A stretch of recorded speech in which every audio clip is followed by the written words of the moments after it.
Hi, and welcome to this weekly summary of AI in C# for week 47 of 2025. So, in terms of news for this week, of course, Microsoft Ignite happened, and we saw the release of the new Microsoft Foundry. I have a video on it, as we'll see in one bit.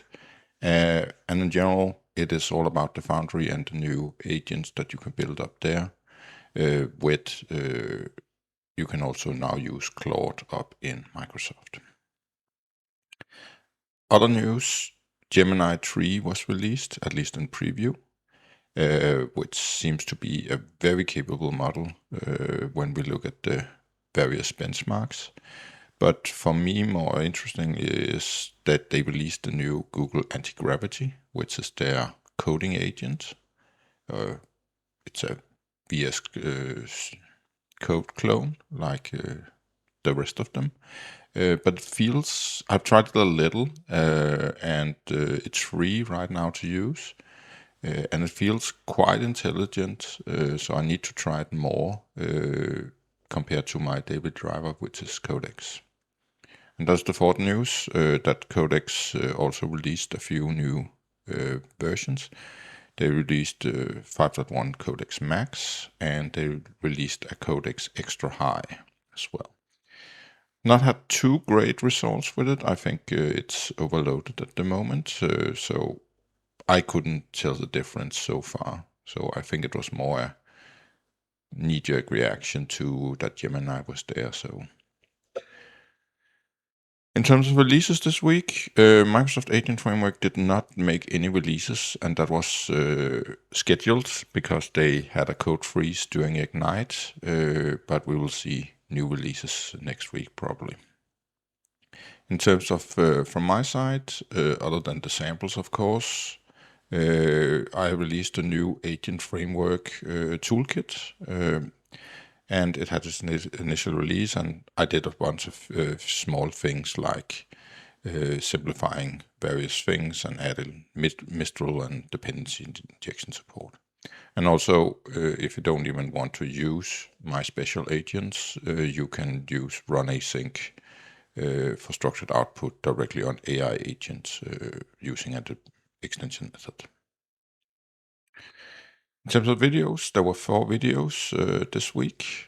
We had a video on the feature matrix, on what the various LLMs can do in terms of tool calling, structured output, reasoning, and so on. Because all the previous videos had only been about OpenAI more or less.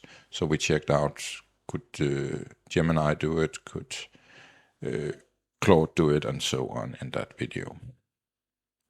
I also made the video for the release of this Agent Framework Toolkit video, so if you want to, you can go and see that for more details. Then there was the video about the news after Ignite's keynote, where I focus on what is important for a C# developer. And finally, we released a follow-up to the ADUI preview video I had a few weeks ago, where we go into some more advanced scenarios. And ADUI is really, really cool, but also the more you dig into it, the more cumbersome it actually is to use. There's a lot of hoops you need to go through in order to get the cool features directly in the client. But I go into that and talk about how you can overcome the difficulties of, for example, not having structured output. In terms of the community, you guys, we got the first pull request in for the samples. So Gurulok here gave a awesome feature that I didn't know about in Aspire. They have something called parameters, so it's much easier to run the end-to-end sample, which this is for, and just be prompted for your credentials to your Azure OpenAI, and then everything just runs after that. So really, thank you for that.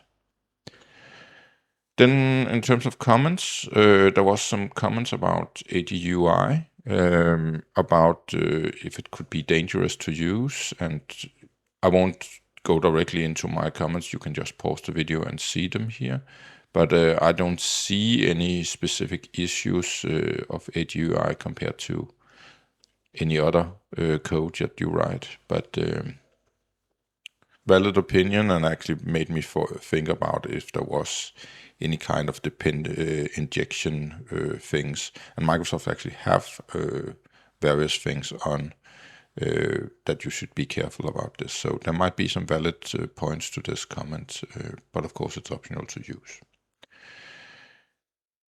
Then there was a good question about if it was possible to use the Gemini models in DevUI.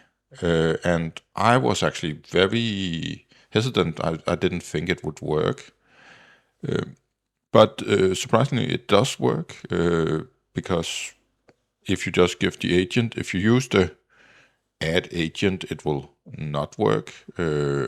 But if you use the make an agent and inject it just like I do in the sample, it does work. So you can use DevUI with all the different models and not just the OpenAI models. So that was really cool to confirm. Then there was a question about Foundry and is it ready, is it worth doing, and such things.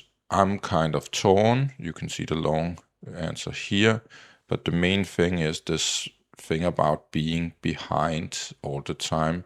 When a new feature comes out, it can take 6 to 12 months for AI Foundry or Microsoft Foundry now to actually also implement it. And I don't know if it's worth waiting for that. There is some cool features, and I'm gonna play with it very soon about deploying to Teams and Office 365. So right now I'm leaning towards not using Microsoft Foundry myself. Then there was talks about if Mistral was working in Agent Framework. So Mistral is the French AI. And I hadn't tried it, but a quick check in NuGet, there was a Mistral.sdk, and it was very easy to use. So it actually also ended up as a NuGet package for my Agent Framework toolkit as well. And I made the 0 to first agent for Mistral as well. So if you're interested in Mistral, it's totally fine to use, and it's now also in the samples. Then there was something about me adding some middleware and structured output. This is about this AI agent not being able to use structured output to run async with you sending in the object. And there was talk about if my Agent Framework Toolkit NuGet packages supported that, and they do. And they do even more since this was written, in that we now have the extension method directly on it. So even if you're not want to use my special agents, you can go and use them here instead. Then there was questions about why I don't have subtitles on my videos, and I wish I had, but for some reason, since 9 months ago, all the features of automatic subtitles have disappeared from my channel, and I cannot for the life of me figure out how to turn it on. So if you're one of those who either are an expert in this and can help me figure it out, I have tried every setting. So I don't know why, but that it's not by intent that I don't want to give people subtitles. It's simply because it doesn't work. And the final one was a comment for the HOA protocol that we did a while back, and if I think it's better than MCP. And the short version is that they bring both value, so I think both will be used. MCP is more do this work or give me that, while an HOA is more, hey, Agent 1, let's talk about figuring out this together. Agent 2 giving back and forward, while the other is just a request response part. So that's how I see the difference between the two, but they do definitely have overlaps. And that's everything for this week. See you in the next one.